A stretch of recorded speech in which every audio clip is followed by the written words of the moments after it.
Hi, welcome to Fertility Talks. I'm Mary Wong, founder and acupuncturist at the Live Holistic Health Clinic and author of Pathways to Pregnancy and your fertility coach. Today on Fertility Talks, it's my pleasure to have not one, but two experts here, and we're going to talk about sex, which is going to be so awesome.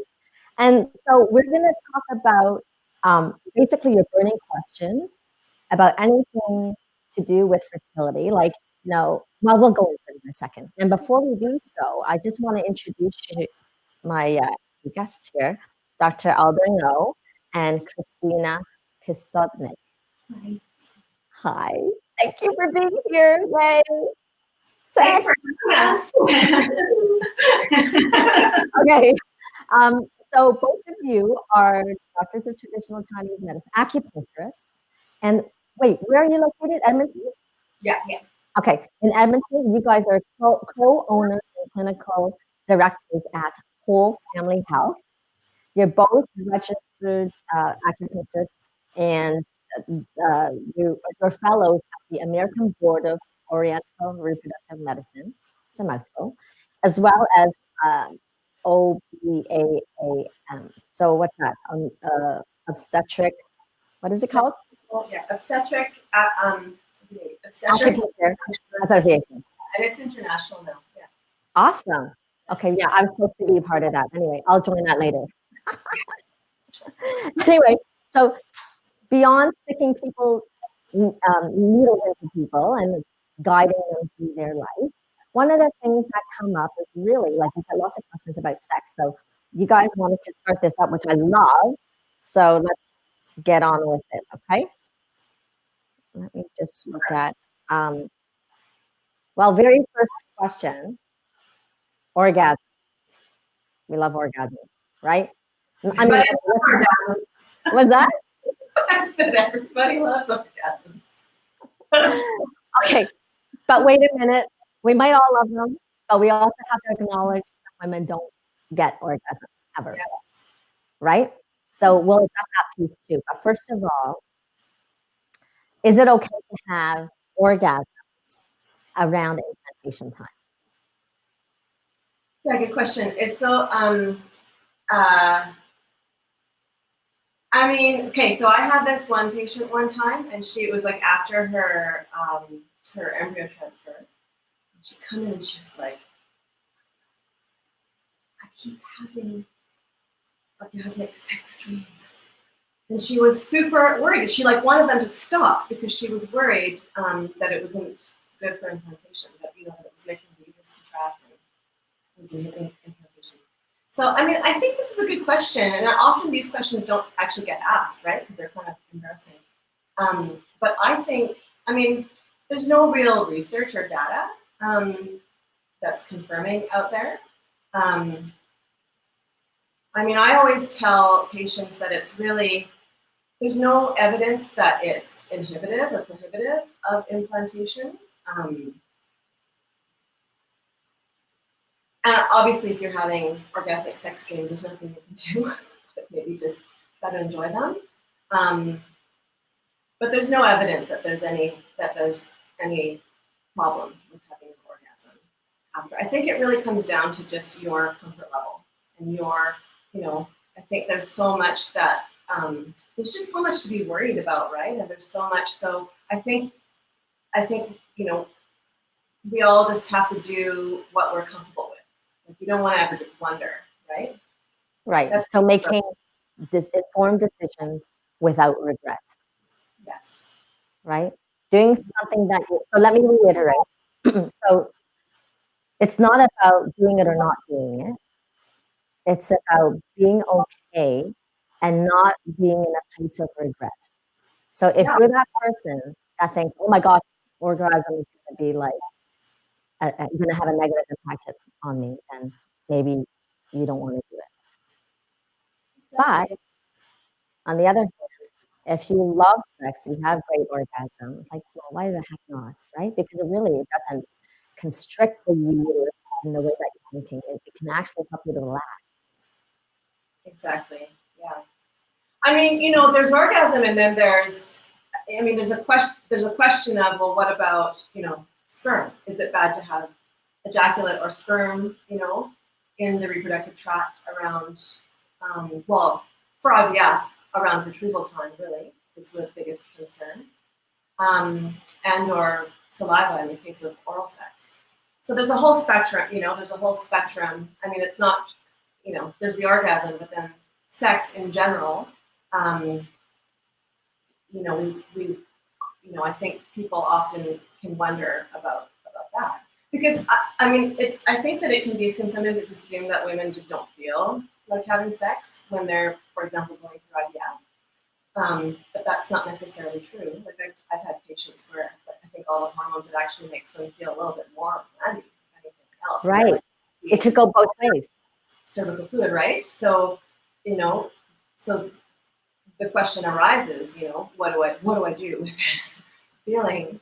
And I think again, with that, it will depend on the RE, on the doctor. I think sometimes, I think I've, as I understand, some REs are, quite conservative, and they just recommend to not have any intercourse during the time of, stimulation with the stim drugs, and then in the lead up to, particularly in the lead up to retrieval, 2 to 3 days before, because the ovaries are so much more enlarged and tender, so there's the risk of torsion during intercourse.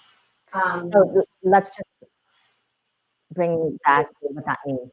So actual penetration for women that have enlarged ovaries can actually hurt, or as Dr. No says, can cause torsion of the actual physical ovary, which can be, well, it can have negative impact, not so good, right? So that's why through the doctors, out of fear and not knowing really the consequences, they'll just say no.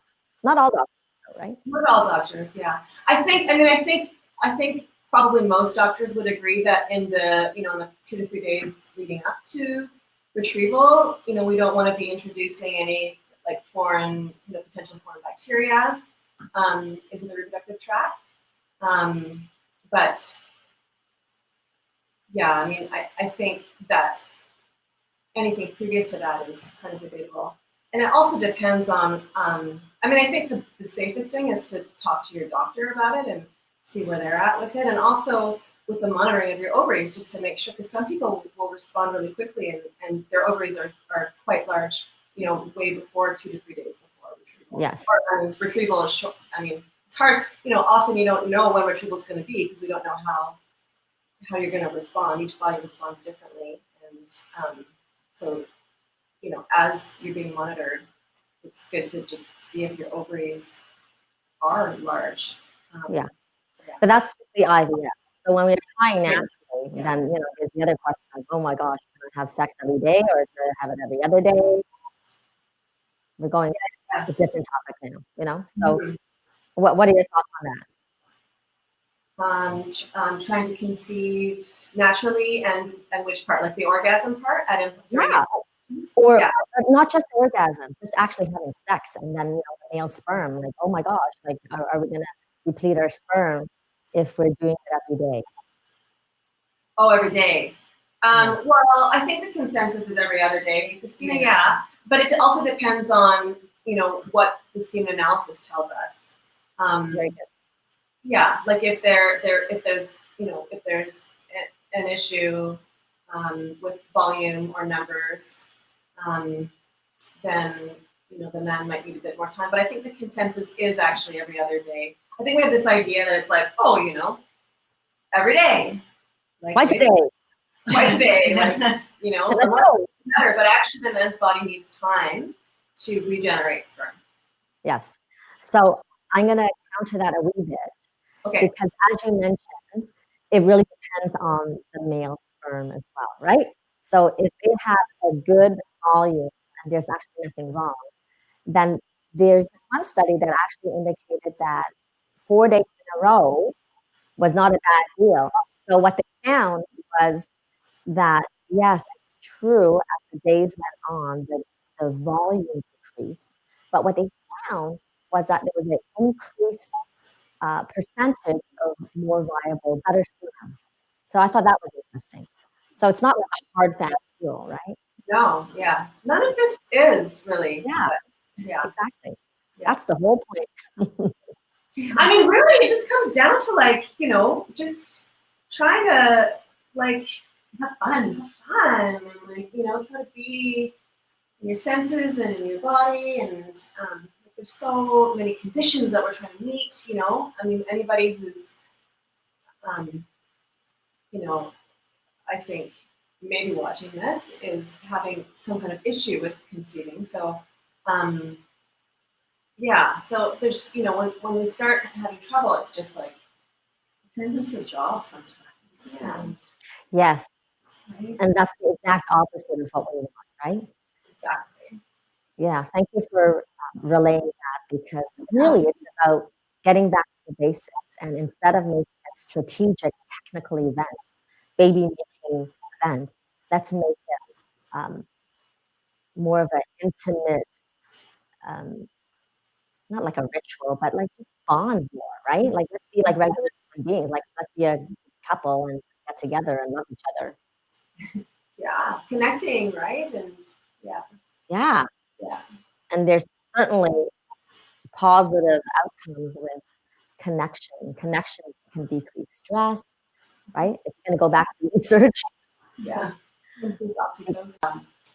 Peanut butter and jam sandwich, and the embryo is like a strawberry seed in there. It's not like it's like open. It's going to be like like propelled out, and the cervix is closed. Yes. So, I mean, I think some REs are also concerned about the increased chance of ectopic with embryo transfers. So some of them, Ectopic meaning the embryo can go in or stay in the fallopian tube, migrate to the. correct. Yeah. Yeah, so they will, often recommend, not having intercourse until after the first ultrasound, where the position of the embryo is confirmed and the heartbeat. Yeah, and I love that you address the actual shape of the uterus and how it's actually collapsed. The baby fills it in as it develops. So please, people, you need to visualize that it's not this open vessel, right? It is truly collapsed.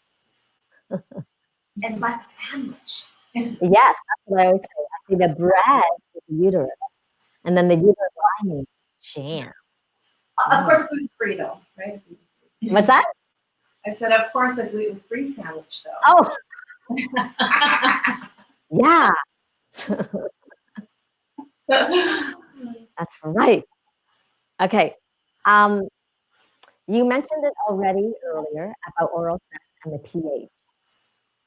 Can you say more about that? Yeah, so oral sex, a lot of doctors do agree that oral sex should remain on the conservative side. So just like there can be clitoral stimulation, but there shouldn't be any vaginal stimulation because our saliva is actually more acidic. And during the fertility period, we want it to be more of an alkaline environment because that's what really protects sperm.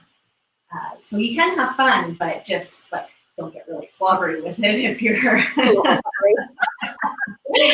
cute and tidy. Tiny, tiny sex, everybody. Not to add more conditions, but I mean, we want to keep that area nice and clean, and also saliva, like it has digestive enzymes in it, right? So it breaks down meat, and if it can break down meat, then it breaks down like sperm. So like, no, we don't want to. We don't want that to occur when we're trying to conceive, right? Oh my God, that's the first time I heard of that visual. Thank you. I don't know if I quite like it, but all right. Oh, I love it. Okay, that's good. All right, so then let's talk about if you're naturally trying to conceive, is there such thing as a best position? I mean, I think there's no research, right? There's no research or data really. It's all kind of theoretical. I think some people have said that it can depend on the position of the uterus, right? So if you have a normally positioned uterus, then like good old-fashioned missionary style. But if you have a retroverted uterus, so that's where the uterus, rather than it's angled posteriorly, so rather than being over the bladder, it's over the bowel. And so flopping frontward versus flopping backward. We're talking about flopping backward. So if you have I guess about 20% of women have a retroverted uterus. So if you're one of those women, they theorize that actually doggy style is better. And then I think some internet sites even claim that. I mean, I wish there were better names for these positions, but what is it? Reverse cowgirl is a good position. Reverse cowgirl? Yeah, Mary. Let me think. Do you know? Okay, I get it. Do you? Yeah. I had to think about that in my head. Okay. So the woman on top facing away from the man. Again, this is all theoretical, and I think again it just comes down to the last thing we need is more conditions, right? Yeah. That we're trying to meet, and I know that this process, there's so much of that sense of loss of control. So there's wanting to try to have a little bit more control over wherever we can, right? So it's okay, I've read that this position is the best position, it's going to be this, or it's not going to work. So there's just there's some constrictions and contraction around that, and I always encourage people to try to stay away from that. And just really, I think the best position is the position that you like, that you enjoy. I agree. Totally. So screw all these supposed hypotheses, because the reality is, so here's the thing, guys, your reproductive organs, it's kind of like in an ocean, it's smooth evidence. Even though, to take a still picture, you're either this way or this way, but in reality, the actual yes. Right? Yeah. It's the static thing. Yeah. So no, if you're into it, if you're not having this surprise sex, there's this movement versus I'm stuck. Okay, get it in there. Let's make it happen now. Yeah, just try to enjoy it. I mean, the best position is your favorite position. Just that brings you into the moment, and so you can just enjoy. Thank you. Yes, thank you. That is the best. And you actually sent this question about sex toys while trying to conceive. I'm oh, that's a good question. Well, that actually leads in perfectly, because I wanted to talk about how the physiologically of the female body, when we're turned on and ready to go, the vagina actually kind of balloons up and pushes the uterus up and opens up the cervix. So this leads into a better pathway for the sperm to get to where it needs to be. And if sex toys is something that gets you there, then yeah, use them and have fun with it. There's no contraindication really to using sex toys. The only thing that I would really strongly suggest is checking the material of the sex toys, because materials aren't all made the same, and there could be some toxic things used. So there's more and more people being aware of that, so you can search those proper materials out and making sure that they're not toxic. And then also using lubricants with the sex toys. You should be aware that it's pH friendly. So as I talked about, the alkaline environment is very important at that point, that we are keeping that pH. And what is your favorite good pH lubricant these days? Well, we carry at Whole Family Health as Baby Dance, because it's paraben free and it keeps the pH. Say it again. What's it called? Baby Dance. Baby Dance. Mm-hmm. Like dancing with the baby. Okay, cool. I like it. We're gonna have to order some stuff then for people, because people are always looking and we're like, there's a place in Toronto called Come As You Are, the store.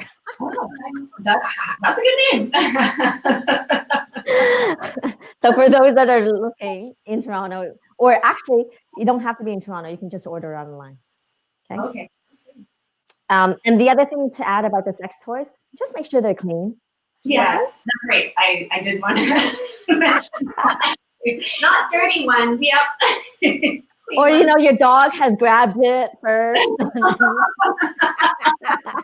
Not that. Or if it's, I mean, anal, right? Or if it's been used for any kind of anal penetration, then of course you don't want to be introducing it into the vaginal tract. Very good. Yeah.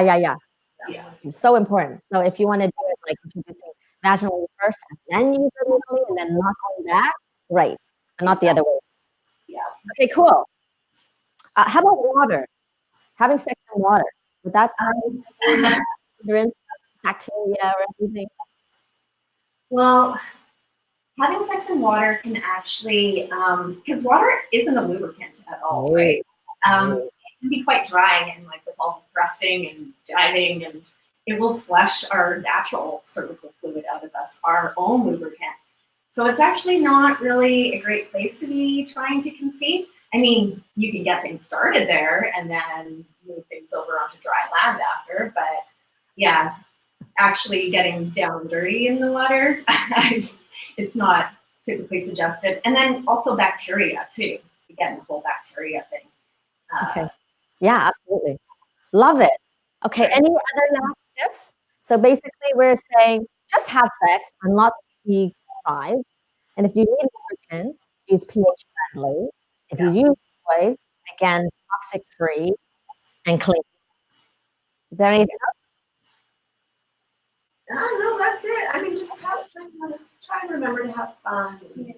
Enjoy it. And I mean, even I mean, I feel like we can't talk about this and not mention Denise Weisner's book, Yes. Conceiving with Love. Oh, look at that.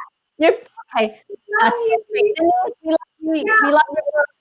We'll have to It's so good. And I know I think you've interviewed her before, so everybody should just go watch that interview next.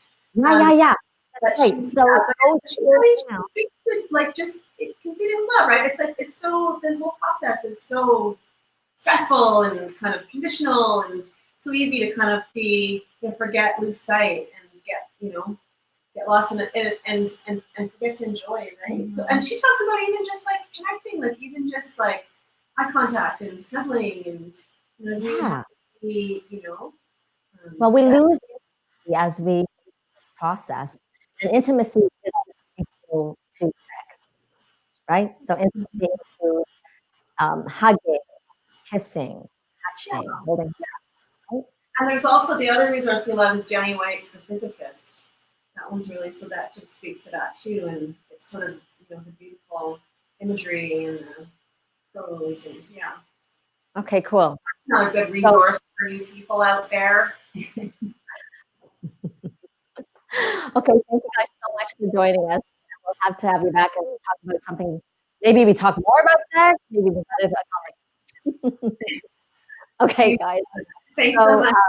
Thank you so much, and thank you all for joining us. And if it's your first time, there's a lot more posts. This is post number 138. So we've actually introduced it now to a different Facebook platform, which is at Alive Holistic Health. But prior to that, it was at my personal website or personal page.